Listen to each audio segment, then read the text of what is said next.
A new report out of the US has predicted that rises in sea levels could displace 3 times the quantity of coastal residents as previously thought.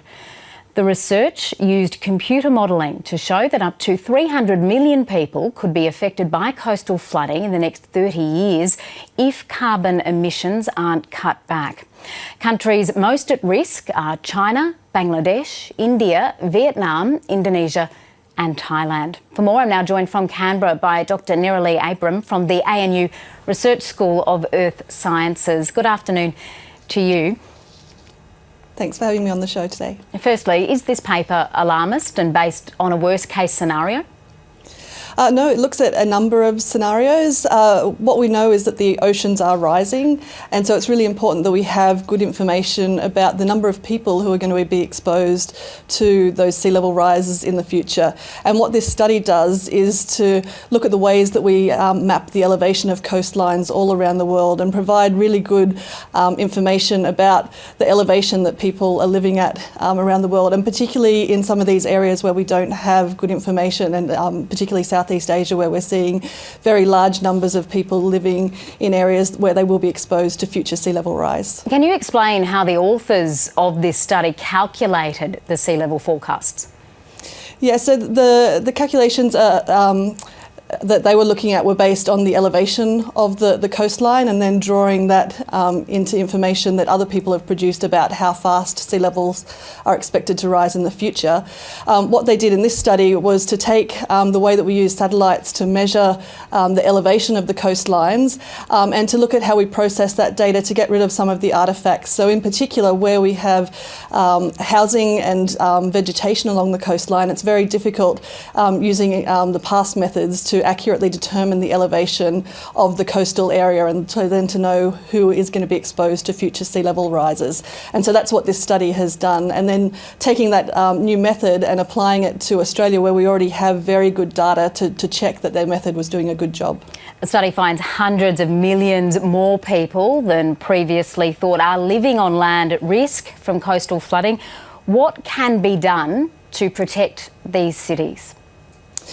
Yeah, so in the future, there is no scenario where we don't face future sea level rise. So first and foremost, the most important thing that we can do is to reduce greenhouse gas emissions as quickly as possible, so that we slow the rate at which sea level rise is going to happen in the future, and we limit how much the oceans are going to rise.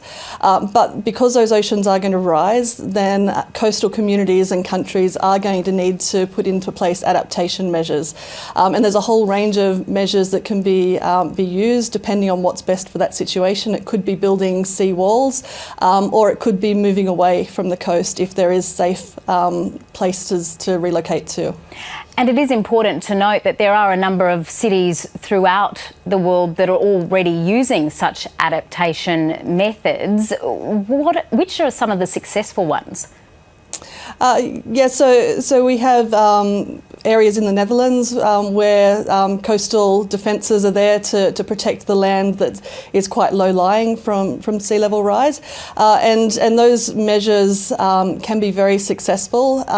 But we can also see that if those measures fail, they can be quite catastrophic. And an example of that was in 2005 with Hurricane Katrina, where New Orleans, which is a city which is protected by levees, when the water exceeded those levees and flooded New Orleans, that water was then trapped there and made for a much worse situation in that case.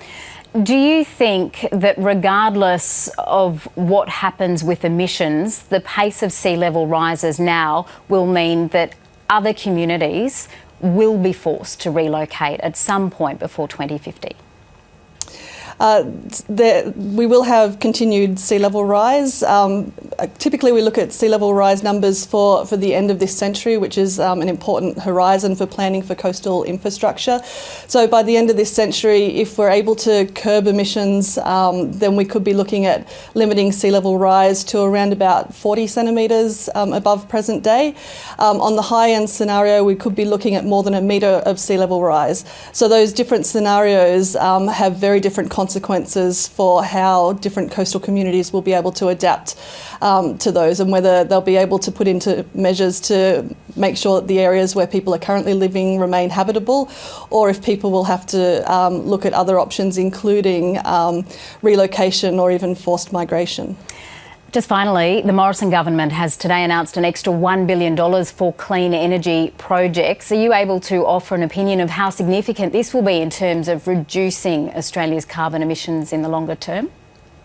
Yeah, it's a very welcome announcement. Anything that we can do to reduce greenhouse gas emissions is going to be important in terms of giving people the best chance of adapting to changes in the future.